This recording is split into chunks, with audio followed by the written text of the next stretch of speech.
మొక్కను మహావృక్షంగా తయారు చేసి ఆ మహావృక్షం యొక్క అమృత ఛాయల్లో మనం విశ్రమించేటువంటి అవకాశాన్ని మనకు ప్రసాదించారు. కాబట్టి ఈయనని జగద్గురువు అనాల్సి వచ్చింది. భగవంతుడు ఏ కార్యక్రమాన్ని అయితే ప్రారంభిస్తాడో ఆ కార్యక్రమాన్ని ఎవరైతే పూర్తి చేస్తారో వాళ్ళంతా జగద్గురువులే అవుతారు. భగవంతుని యొక్క హృదయంలో ఏ సంకల్పం అయితే కదులుతుందో ఆ సంకల్పాలకి పూర్ణత్వాన్ని చూపించడం కోసంగా నిరంతరం ఎవరైతే శ్రమిస్తారో తత్ఫలితాన్ని సమాజానికి అందిస్తారో వాళ్ళంతా జగద్గురువులు అవుతారు. కాబట్టి ఈ విజయం సాధించినటువంటి వాడు శంకరుడు. అందుకని శంకరుల వారి జీవితానికి శంకరాచార్య చరిత్ర అన్నారు. మీరు వినే ఉంటారు. శంకర విజయము, అది విజయం. నీచత్వం మీద ఔన్నత్యం సాధించిన విజయం, అల్పత్వం మీద ఆధిక్యం సాధించినటువంటి విజయం, ఇంద్రియాల మీద బుద్ధి సాధించిన విజయం, బుద్ధి మీద ఆత్మ సాధించినటువంటి విజయం, ఇది శంకర విజయం. కాబట్టి శంకరాచార్యుల వరకు ఔన్నత్యాన్ని తెలియజేసేటువంటి ఆ గ్రంథానికి, ఆయన జీవిత చరిత్రకి శంకర విజయం అనాల్సి వచ్చింది. విజయం సాధించగలిగేటువంటి ఏ గురువైనా సరే జగద్గురువే. కానీ ఈ చరిత్రలో మనకు ఇద్దరు గురువులు కనపడతారు జగద్గురువులుగా. మిగతా వాళ్ళంతా పెట్టుకుంటే ఊడిపోతూ ఉంటాయి. అది విగ్గు పెట్టుకున్నట్టు. జగద్గురువు అనేటువంటిది చంద్రుడు వస్తే వెన్నులు వచ్చినట్టుగా ఉండాలి, కానీ తగిలించుకుంటే వచ్చేది కాదు.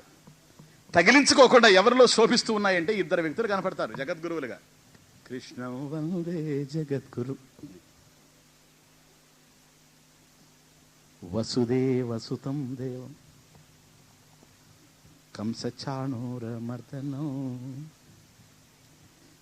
దేవకీ పరమానందం.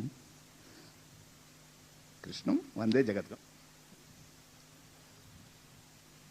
వసుదేవుడికి బిడ్డ ఈ వాసుదేవమూర్తి, కంస చాణూరమర్దనం. కంసుణ్ణి చాణూరుని వధించినటువంటి వాడు, అజ్ఞానాన్ని సంహరించినటువంటి వాడు, అవిద్యను అంతం చేసినటువంటి వాడు, నీచత్వం మీద దండయాత్ర చేసి కాలరా చేసినటువంటి వాడు, అల్పత్వాన్ని అణగదొక్కినటువంటి వాడు. కృష్ణం వందే జగద్గురం. జగద్గురు అనేటువంటి శ్రీకృష్ణుడికి వందే నమస్కారం. ఆ తరువాత జగద్గురు స్థానం వచ్చింది శంకరాచార్య వారికి. కాబట్టి శ్రీకృష్ణ పరమాత్మ ఒకడు మనకు జగద్గురువుగా కనిపిస్తూ ఉన్నాడు. భగవద్గీతను బోధించి అద్భుతమైనటువంటి వ్యాఖ్యను అందించి జగద్గురువుగా శంకరాచార్య వారు మన కళ్ళ ముందు కనిపిస్తూ ఉండారు. శంకరులు పెట్టుకున్నారా? నేను జగద్గురువు అని చెప్పారా? నేను నీ గురువు అని శంకరులు చెప్పలేదు, మనం అంటున్నాం జగద్గురువు అని. కాతే కాంత కస్తే పుత్ర సంసారోయం అతీవ విచిత్ర. చిన్న బిడ్డను లాలించినట్టు దగ్గర కూర్చొని పెట్టుకుని ఆయన ఒక మాట చెబుతాను విను. జగద్గురువుగా ఊరేగలేదు, నీ పక్కన కూర్చున్నాడు స్నేహితుల్లాగా. కాతే కాంత కస్తే పుత్ర. ఎవరు భార్య, ఎవరు బిడ్డలు, చేయకూడని పనులన్నీ ఎందుకు చేస్తున్నావు ఇక్కడ? ఎవరికి సంబంధించిన వాడివి నువ్వు? ఇది విచిత్రమైనటువంటి సంసారం. ఇది ఇంతవరకు చూసాం సుఖ దుఃఖాలతో మిళితమైనటువంటి ఈ సంసారం, ఇది విచిత్రమైంది. కస్యత్వం కహ కుతాయాతః. ఎవరి వాడివి నువ్వు? ఎక్కడి నుంచి వచ్చావు నాయన? తత్వం చింతయ తదిహ భ్రాతః. That is Shankara. భ్రాతః సోదర, తమ్ముడు, అన్న అన్నాడే గాని శిష్య. నేను జగద్గురువుని చెప్పుకోలేదు, నీకు నేను అన్నని అంటున్నాడు. ఒకవైపు బాంధవ్యాలు, సంసారాలు నిరర్ధకమైనవని, బంధాన్ని తగిలిస్తాయని చెప్పే శ్లోకంలోనే నీతో ఒక బాంధవ్యాన్ని కల్పించుకున్నాడు. అది తమాషా. కాతే కాంత కస్తే పుత్ర. నీకు భార్య ఎవరు, నీ కుమారుడు ఎవరు? సంసారం యమతీవ విచిత్ర. విచిత్రమేది సంసారం. కాబట్టి భార్య ఎవరు, కుమారుడు ఎవరంటే అన్నెవరు, తమ్ముడెవరు? నువ్వెట్లా అన్నయ్యవయ్యా శంకర?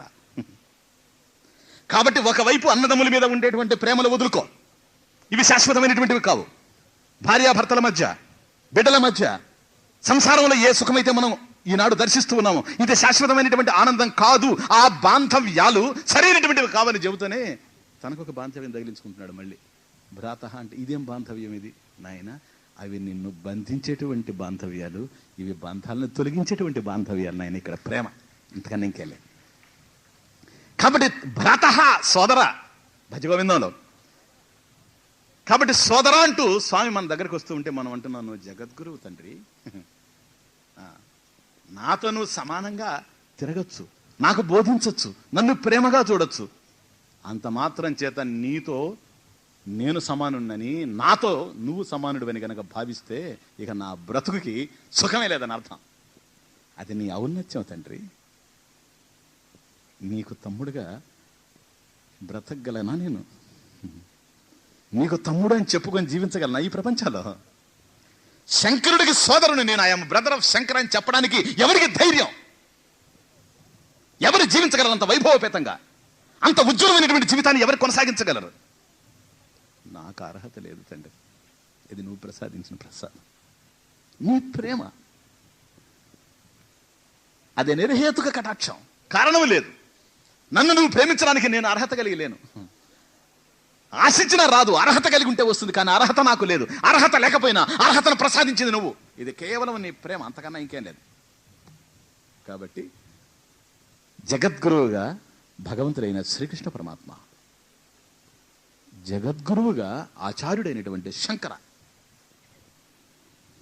ఇద్దరు మనకు కనిపిస్తూ ఉండారు. ఎందుకో తెలుసా? ఇద్దరు వేరు కాదు.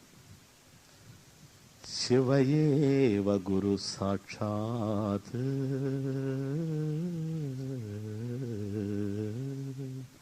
శివయేవ గురు సాక్షాత్, గురురేవ శివ స్వయం. ఇది మన సంస్కృతి. శివయేవ గురు సాక్షాత్, గురురేవ శివ స్వయం,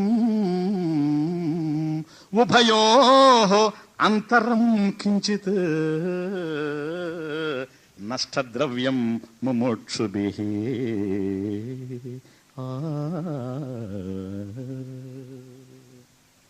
శివ ఏవ గురు సాక్షాత్. గురువు సాక్షాత్తు పరమాత్మ స్వరూపమే, భగవంతుడే. గురు ఏవ శివ స్వయం. కాబట్టి గురువే పరమాత్మ, పరమాత్మే గురువు. వీళ్ళిద్దరి మధ్య ఎవడైతే భేదాన్ని చూస్తాడో అటువంటి వాడు మాత్రం దుఃఖానికి దూరం కాలేడు, అటువంటి ముముక్షువు మాత్రం సుఖాన్ని పొందలేడు అని శాస్త్రం. కాబట్టి శ్రీకృష్ణ పరమాత్మ భగవంతుడిగా జగద్గురువుగా తెలుస్తూ ఉండినా, ఆదిశంకరుల వారు ఆచార్యులుగా మనకు జగద్గురువుగా తెలుస్తూ ఉండినా, నేనంటున్నాను ఇద్దరి మధ్య తేడా లేదని. కాబట్టి భగవంతుడైనటువంటి జగద్గురువు శ్రీకృష్ణ పరమాత్మ యొక్క అద్భుతమైనటువంటి వైభవాన్ని ఆచార్యదేవులైనటువంటి శంకరుల వారు పారవశ్యంతో రచించినటువంటి అష్టకమే గోవిందాష్టకం. గోభిర్ వేదాంత వాక్యైర్యేవ విందతే లభ్యతే ఇది గోవింద. వేదాంత వాక్యాల ద్వారా ఎవరినైతే మనం పొందగలమో, అల్పమైనటువంటి సుఖాన్ని వదిలిపెట్టి అధికమైనటువంటి ఆనందాన్ని, అపరిమితమైనటువంటి సుఖాన్ని, అఖండమైనటువంటి అద్వైతమైనటువంటి అవ్యయ ఆనందాన్ని పొందడానికి కృష్ణ, కృష్ ఎల్లప్పుడూ ఉండేటువంటి నా ఆనంద స్వరూపం.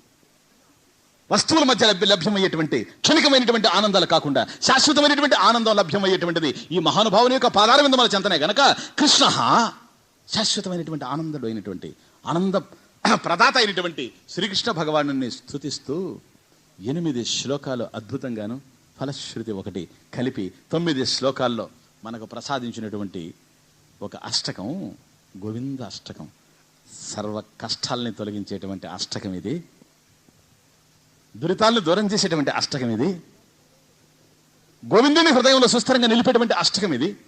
ఆది శంకరాచార్యులు వారు రచించినటువంటి ఈ గోవిందాష్టకం మీద మనకిప్పుడు ఉపన్యాసాలు ప్రారంభమవుతాయి. ఉపోద్ఘాతం ఈరోజు చూచాం. ఇప్పుడు మనకు కావలసినటువంటి అఖండమైనటువంటి అవ్యయానుభూతి ఏమిటో, అవ్యయానందానుభూతి ఏమిటో అది శ్రీకృష్ణుడే. ఇది అజ్ఞాని ఎట్లా చెప్పగలడు ఈ విషయాన్ని? మహాజ్ఞానే చెప్పాలి. ఆ మహాజ్ఞాని ఎవడై ఉండాలి? దాన్ని అనుభవించిన వాడై ఉండాలి. అలా అనుభవించిన వాడు ఎవరై ఉండాలి? ఆయనతో సమానమైన వారు అయి ఉండాలనే కానీ కొద్దిగా తగ్గినా కూడా ఉపయోగం లేదు. కాబట్టి ఈ గోవిందుని గురించి ప్రవచించడానికి ఎవరు సరిపోతారంటే శంకరులే సరిపోతారు. ఎందుకని? వాళ్ళిద్దరికీ తేడా లేదు. శివ ఏవ గురు సాక్షాత్ గురురేవ శివస్వయం. కనుక వాళ్ళిద్దరే సరిపోతారు. కనుక ఆ దివ్యమైనటువంటి అనుభూతిని శంకరాచార్యుల వారు అభివ్యక్తం చేస్తున్నటువంటి, ఆయన అనుభవించినటువంటి అద్వయానందాన్ని మనకు ప్రసాదించేటువంటి, వితరణ చేసేటువంటి ఒక అష్టకం గోవిందాష్టకం. ఓ శంకర గురు జయ శంకర గురు, శంకర గురు జయ శంకర గురు, శంకర భగవత్పాద శంకర గురు, శంకర భగవత్పాద శంకర గురు, శంకర గురు జయ శంకర గురు, శంకర గురు జయ శంకర గురు, శంకర భగవత్పాద శంకర గురు, శంకర భగవత్పాద శంకర గురు. అపార మహిమా గురునాథ, అపార మహిమా గురునాథ, అపార మహిమా గురునాథ, అపార మహిమా గురునాథ, కృపా సాగరా గురునాథ, కృపా సాగరా గురునాథ, కృపా సాగరా గురునాథ, కృపా సాగరా గురునాథ, అపార మహిమా గురునాథ, అపార మహిమా గురునాథ, కృపా సాగరా గురునాథ, కృపా సాగరా గురునాథ, దీన దయాళో గురునాథ, దీన దయాళో గురునాథ, పూర్ణ కృపాళో గురునాథ,